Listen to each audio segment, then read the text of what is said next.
We did grow up in a culture that said, do it now. You never know when your last day will be. Take the risk. You only live once. So where did this come from? Why did my generation latch onto this phrase so much? And I do wonder if this was fighting back a bit against our parents' generation.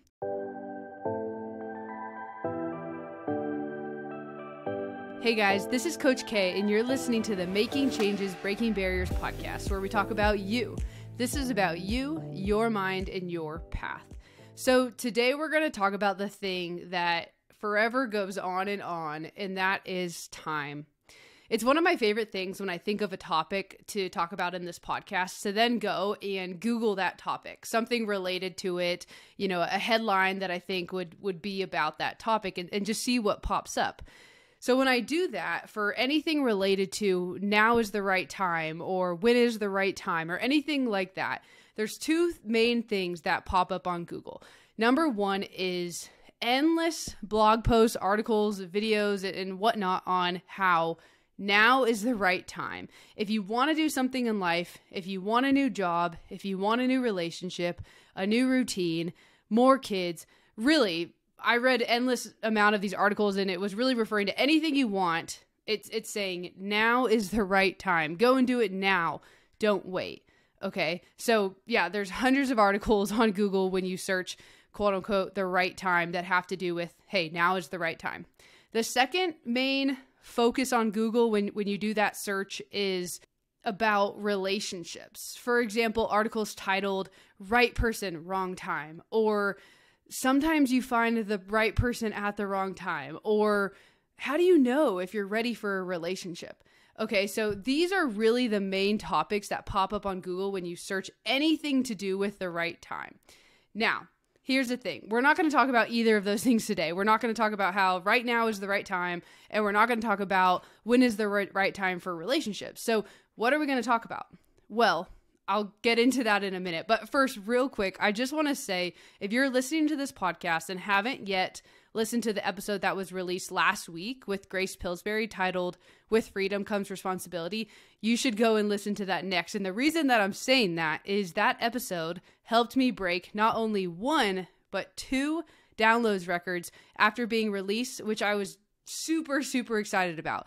On Monday, I broke my single day downloads record with that episode. And then on Tuesday, again, I broke that record from Monday with that episode. Obviously, people are listening to more than just that episode, but obviously that episode really helped me break those records. So I feel like I haven't said this, for a few episodes, but thank you to all of you who have been here listening to me from the beginning. And thank you to those of you who are new here and just checking out my content. Welcome. I'm very excited to have you here, whether maybe you heard about me from someone I have interviewed or you just came across me on whatever podcast platform you listen to. I really appreciate you being here, and I hope you enjoy this episode and even some of the past episodes I've released. It's really my goal to continue to grow my audience, to inspire as many people as possible to live the life they want to live and to live a life full of meaning and purpose. So thank you, and I hope you keep following along. And last thing before we get into time, I have to just shout out the Kansas Jayhawks. That's why I'm wearing this. We're in March Madness season right now, and it's been so fun watching basketball. I feel like I've just been watching endless basketball, college basketball, women's, men's, as well as NBA. So to all the basketball fans out there, I hope you're having a good time these last few weeks and even the next coming weeks as well. Okay, but let's get back to time and the topic of today's podcast. Like I said, we aren't going to talk about relationships really today, and we're not going to talk about how now is always the right time. So what are we going to talk about? I know we have a handful of different generations who listen to this podcast, but I'm going to speak about my generation for a minute here. I was born in the early 90s, and looking back, there were a few different taglines that we grew up with that honestly, I think shaped some of our behavior in our teens and even into adulthood. So just to name a few, take a chill pill, right? This kind of gave us this relaxed vibe. Let's not ever get too caught up in anything or too stressed about anything. Take a chill pill, right?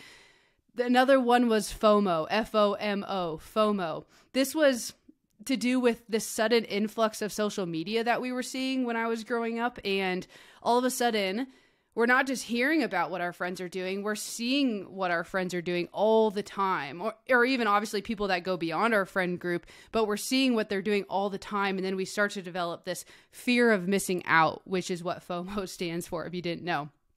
And then there was the iconic one, the phrase that everyone has said at least once, but when I say it, I guarantee you will cringe, okay? And that is, drumroll please, YOLO, the famous 4-letter acronym that stands for You Only Live Once. This phrase was popularized by Drake, the rapper, if you don't know who that is. Hopefully you do, but maybe you don't. And in 2011, he released a bonus track called The Motto on his album Take Care. And who knows why some things become viral and others don't, but this simple 4-letter acronym just blew up. Places like Macy's, Walgreens, Walmart were almost immediately printing shirts with YOLO printed on them. People were using it as a hashtag nonstop on Twitter, on Instagram, on Facebook, and endless articles were written about this phrase. Those articles spanned from everything, to do with the damage it was potentially doing, which I'll get to here in a second, where the phrase came from, why it was so powerful, and so on. It was almost as if YOLO took on a life of its own. Vanity Fair actually published an article on February 5th, 2013 titled A Oral History of YOLO, the word that lived too long. Like, the word even got its own biography in Vanity Fair. So anyways, my point in saying all that was, although every generation has its common slang terms, YOLO was really one of a kind. And it truly did make a big impact. When I was in college, I'm going to be completely honest, the term was used as a way, almost like as an excuse to do stupid stuff. Like, we were going to drink too much tonight and who knows what's going to happen, YOLO, right? Or, God, that even just makes me cringe saying that out loud, but it was the truth, right? Or, oh shoot, I didn't study enough for this test because I was having too much fun with friends, YOLO. Like, this phrase was truly used in that way, and it's so cringeworthy, but it's the truth. I can say from personal experience that the term was used as an excuse to either not take on my responsibilities or as an excuse to do something now that was either dumb, stupid, or just not very responsible, or maybe it just truly wasn't the right time to do it. But hey, YOLO, you only live once, right? I grew up in a culture, and don't get me wrong, I'm not blaming any one phrase for every, or really any for that matter, wrongdoings that I've ever done, because I'm in control of my actions, etc., etc. I won't get into that, but we all know that, right? But we did grow up in a culture that said, do it now. You never know when your last day will be. Take the risk. You only live once. So where did this come from? Why did my generation latch onto this phrase so much? And I do wonder if this was fighting back a bit against our parents' generation. So baby boomers, or people who were born between the years of 1946 and 1964, are known for being highly goal-oriented people. They're known for their work ethic, being highly dedicated and highly committed to their futures, and they're also known for being very self-assured and confident. Now, I know these are really big generalizations, but like maybe many of you, if you're around, my age, I grew up in a household where my dad worked for the same company for 25 years.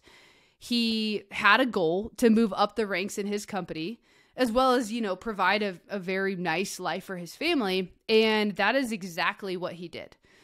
And knowing the little bit that I do know now about the work-life balance that my dad experienced, I didn't know as a kid, but I know now after talking to him and hearing more about it, especially in the later years of his career, I can only imagine the amount of times he didn't want to do something that he needed to do for work. Like fly back around the world to India for another 2 weeks to take care of a project, or go out for another late night work dinner, or even fire someone, right? Not a fun day. And I know that he had to do quite a bit of that. How many times before the acronym ever hit our world did my dad or your mom or you, right? Because I know that we have, many generations listening to this podcast, think YOLO. You only live once. But now is not the right time. So I'm going to just pause for a second here on that train of thought and attempt to make something really, really clear. I talk a lot on this podcast as a whole, on the Making Changes, Breaking Barriers podcast, about how we all have the ability to change. We all have the ability to change our lives, change our routines, our circumstances, our careers, our relationships, our bodies, whatever it is that we want to change, we have the ability to do so. And I do believe that if you truly want that change, there is an action you can take today to get you one step closer. But I think an important question we miss sometimes in that equation is now the right time? Will I actually waste time in the long run by trying to chase this dream or jump all in right now versus being patient, setting myself up, taking maybe even smaller steps than you could even imagine, and down the line, I will create the right time. I will create the right time for myself. Let me give you an example. So I had a client recently who was explaining to me that she had this moment of clarity. She had been listening to a lot of what I was saying about finding your mountaintop, being able to truly understand what it is your meaning and your purpose is. And, she was telling me she got crystal clear on her values, her vision, her priorities, and she wanted to make a pretty big lifestyle change. She wanted to really start to put her health first. She wanted to lose some weight and start taking more time for herself, and she actually wanted to train for an Ironman. This was a goal that she felt was very important to her, and she wanted to start putting the effort into that. All sounds good, right? Like what could be the issue here, Christina? There is a big part of me that would want to say as her coach, great, I love it, right? You want to put your health first. Let's do it. Let's start training. Let's dive into this. Let's do it right now, today. Let's get going. But there are still some questions to ask here that can really uncover some barriers and ultimately save this client a whole lot of time, a heck of a lot of time in the long run. So I asked her, have you ever had this moment of clarity before? And she said, well, yeah, I've had moments where I wanted to put my health first, and I've tried some different diets throughout the years, and I've also tried some different workout plans that I either paid for or just tried on my own throughout the years. But this time is different, Coach K, and I really am more clear and really want this. So I say, okay, great, right? You've have a lot of enthusiasm about this, which I love, and have clearly put a lot of time thinking about this. So let me ask you this. When you tried some of those other diet plans, or when you started training for some of those other past races that you've done, when things started to fall apart, why do you think that was? And she said, well, I think ultimately finding the time became hard with work and kids. And also I realized I had a lot of fear around failure. And that ultimately stopped me in my tracks, to be honest. So I say, okay, I can see how that would be really difficult to find the time with everything you have going on. And yes, this fear of failure, this is so real. Is this something that you have really reflected on and tried to understand better why you might be feeling that way? Like, have you taken the time since then, since that last time you tried, to understand, why am I feeling this? And really start to understand it better? And here, right here, guys, for all of you listening, right here is where we hit this big red stop sign, okay? The answer to this question, the question that is really pushing someone to dig deeper, to really understand not only their consciousness, but their unconscious brain. These are the roots, okay? These are our controllers. Have you guys ever seen the movie Inside Out? I always come back to this visual of all the little characters that act as emotions for the little girl in the movie. But how much time have you really spent with those characters, those emotions, those thoughts, those reactions to truly recognize and understand them enough so that when they arise again, which they will, especially if you're trying to put yourself through something hard, and especially if you have never really spent time trying to understand them in the past, when all those thoughts, emotions, reactions, whatever it is, arise again, who is to say they will not just stop you in your tracks again?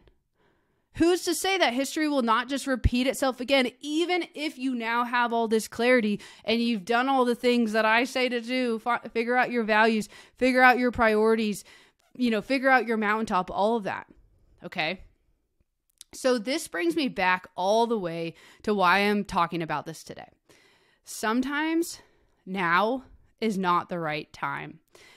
And that is not because I don't want you to chase your dreams. It isn't because you shouldn't fully believe in yourself, believe in your abilities, and believe in your resilience, because you should. And I'll say that over and over again. I want you to write that in big letters on your mirror in your bathroom so that you see it every day when you wake up. Like, I always want you to believe in your abilities, and I always want you to believe in your resilience and in yourself. But sometimes now is not the right time. And this isn't because we shouldn't understand our mortality and understand that, yes, we do only live once, right? There's truth to the phrase YOLO. We do only live once. That is the reality. We only have one life. But sometimes now is not the right time because there are bigger things at play. There are bigger problems. There are bigger emotions. There's trauma. There's the environment that we live in. There's the body that we carry around. And sometimes these things need to be put first before anything else, okay? If we don't love ourselves, how can we be in a healthy relationship and expect the other person to love us unconditionally? Maybe now is not the right time for a relationship with someone else, but now is the time to learn how to love ourselves. If we're carrying around a lot of weight, like literally we're carrying around a lot of extra lbs, then how can we push our bodies to the extremes without getting injured? Maybe now is not the right time to train for a marathon, but now is the right time to focus on your nutrition, changing eating habits, and starting a slow but steady workout routine that focuses on movement patterns and muscle engagement. If we're dealing with some sort of emotional trauma and we have not yet learned the skills to deal with it, we haven't seen a therapist, for example, then maybe now is not the right time to do almost anything else, because that will always creep back in. It will creep into our daily habits, our career, our relationship. Let's learn those skills first and foremost, and then go and do all those other things. So it's not that the right time won't come for everything and anything you want to do. And everything and anything you want to accomplish in your life, it will. It will come if we create the life, if we create the trajectory, create the environment for those things to happen. But sometimes, just to be completely brutally honest, there are a million steps that need to be taken first. And sometimes those steps seem almost unrelated to each other. But in reality, they're not. They are very well connected. When I work with a client in the fitness space, as much research as there is out there nowadays about sleep, it isn't super obvious to people that they actually need to make a change in their sleep patterns and start getting more sleep than, for example, 5 hours a night in order to really be able to see much improvement when it comes to their training. Now may not be the right time to ramp up any training for this person, but now may be the right time to change some habits to get into a better sleep routine and get more sleep at night. I think realizing that now is not always the right time for everything also really allows us to practice more self-compassion. Some of you may see what I'm about to say as an excuse, and that's okay. But I had this realization the other day that even being in the health field and being a coach for as long as I've been, I have been internally fighting, and you may laugh at this, that's okay. I have been internally fighting the idea that I should be incorporating vegetables into basically every meal that I eat. This doesn't mean that I wasn't ever eating vegetables, don't get me wrong, but I for sure wasn't eating them in every meal or eating the recommended daily amount of fruits and veggies that I should be. And to be honest, I didn't really care.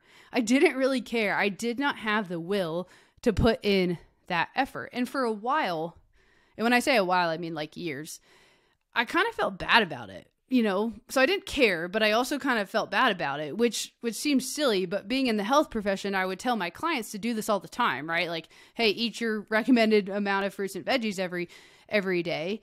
And I wasn't doing it, right? And that always feels a little off. And this is where, I think the even more cheesy part comes in, but it wasn't long ago where something just kind of clicked in me. I've done some more reading lately on longevity and the things that we can do for our bodies and minds to help us live the most healthy, long life as we can. So maybe this struck a chord, but something clicked and the voices inside my head said, I'm ready, right? I'm ready to make this a priority. And I just have ever since. I'm not kidding. My daily vegetable intake has probably tripled since then. But instead of beating myself up about the past, about all the years that I wasn't eating enough vegetables, I've told myself, maybe it just wasn't the right time. Maybe I wasn't ready. And I know that sounds silly, but seriously, maybe there was so many other things going on in my head. And just to be completely honest, full disclosure, I actually had some pretty big learning moments regarding a past trauma of mine over the past year or so.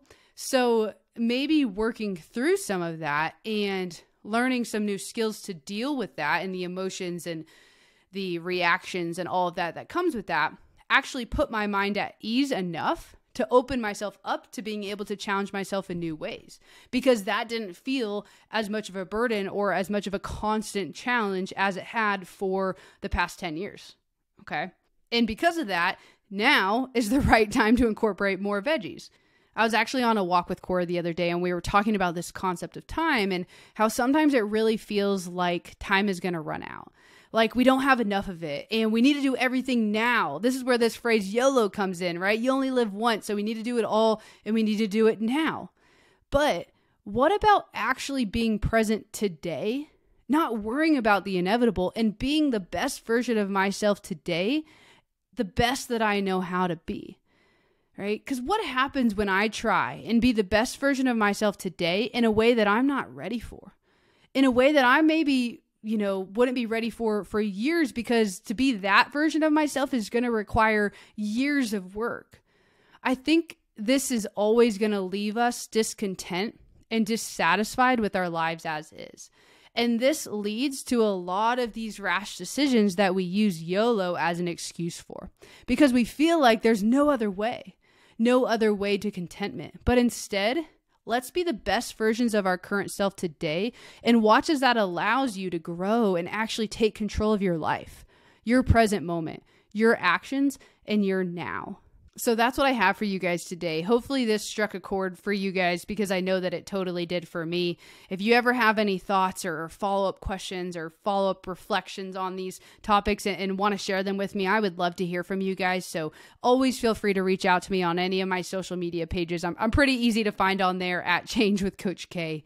But like always, I'm going to leave you with this. Changing your path will not be easy. It will be challenging. I will say that over and over again, but it will be worth it. So do a self-check today. Are you on your path up your mountain? And if not, what path are you on?